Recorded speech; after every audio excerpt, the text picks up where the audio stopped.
You never tell a Bataan survivor you surrendered. You say, we were surrendered. They were ready to, my dad always said, we were ready to fight to the last man. So they were courageous. I've lived, raised by my father, heard all of his war stories, heard his pain, his suffering, what went on in the Bataan March, and then as a POW, and everything he had to go through, and the beatings, facing a firing squad. Some of the kids, like me, they were beat up by their dads because they still had that pain of being abused themselves. Whereas I'm so fortunate, my father, I wish you could have met him. He never laid a finger on me, ever. The New Mexico National Guard Museum, it's now the New Mexico Military Museum, was established by the Bataan veterans from the Pacific.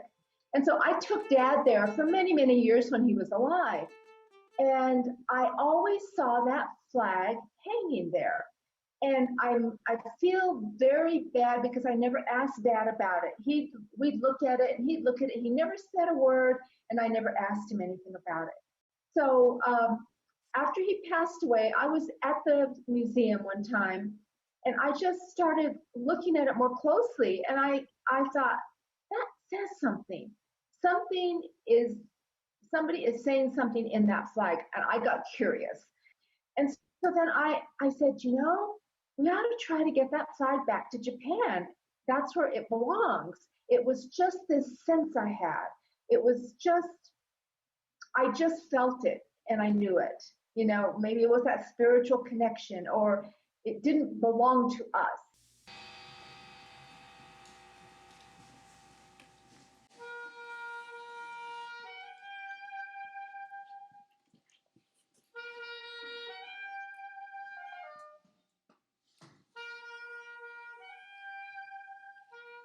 I didn't want to do it myself because it wasn't about me. So that's when I contacted Jan and our organization, and I said, why don't we as descendants get a partnership together?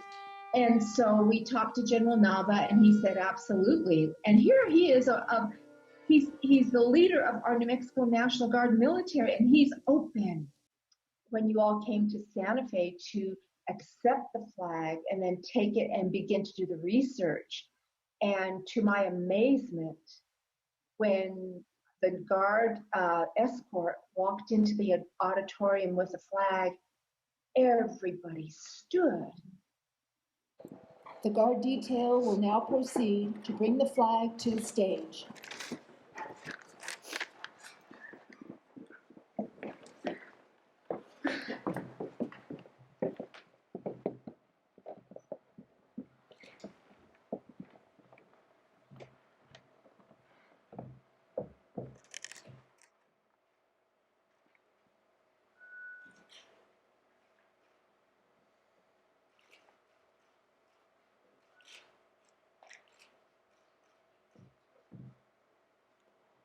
The detail will now prepare the flag to present.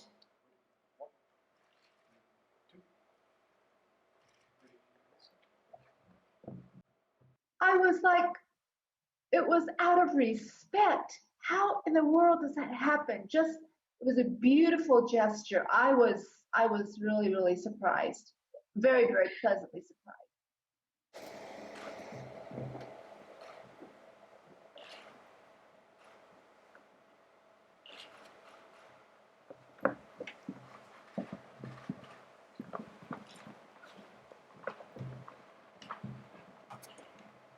The detail will now present the flag to Major General Nava and Jan Thompson.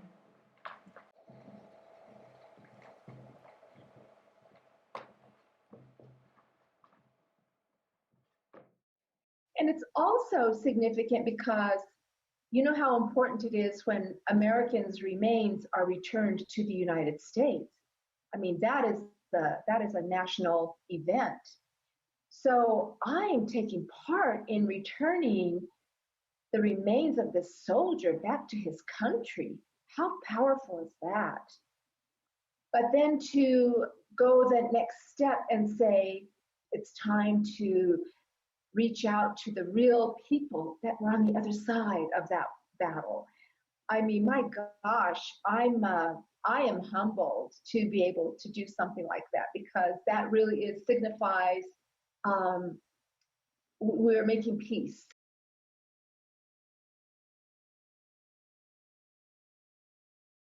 We have to come to that time. There comes a time when, yes, our fathers suffered tremendously.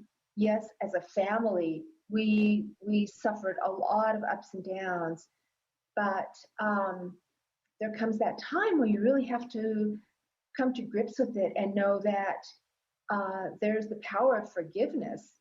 There's the power of forgiving others who really didn't have a lot to do with it.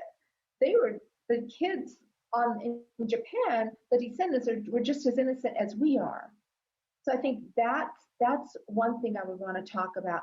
But I do also want to talk about returning the remains, because that's so important. We know how important that is, and we're not only returning a flag to the family, but returning the flag to the country of Japan. That's very powerful and important to do.